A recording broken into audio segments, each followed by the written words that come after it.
What is up mga kabuhok? My name is Balbon and welcome back sa ating unboxing series. Ayan. Ito po ang ating guest, isang Arai helmet. Ito po ay yung Harada. Size large. Ayan.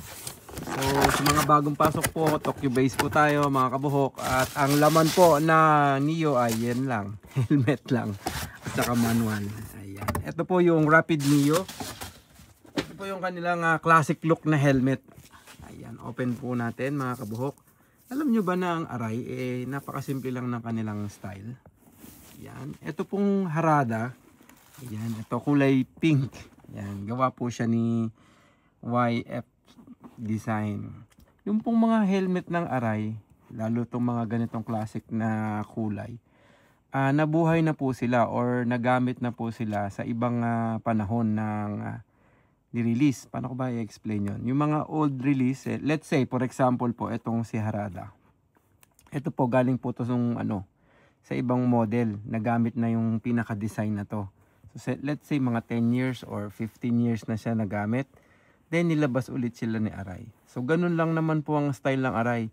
Bumabalik lang yung mga classic na design nila sa katauhan or sa ibang helmet.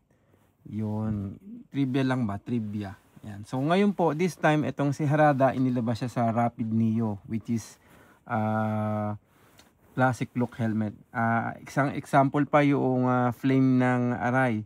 So yung flame, madami na siyang helmet na nanggaling sila sa iba-ibang mga generation. Yung lalabas ngayon na flame ay yung Dark Haga. Si Haga yun yung sinasabi ko na flame.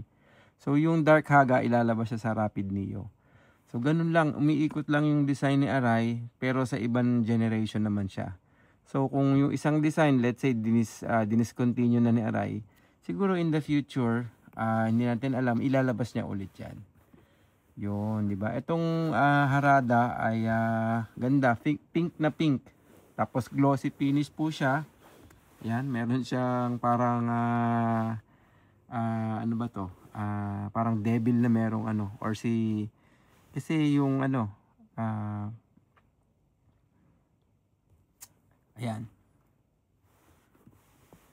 So sa mga may gusto po ng Arai helmet, mag-PM lang po kayo sa akin sa Helmet ni Balbon at try po natin hanapan kayo ng kailangan yung helmet. So pag po mula dito sa Japan is 1 to 2 weeks lang.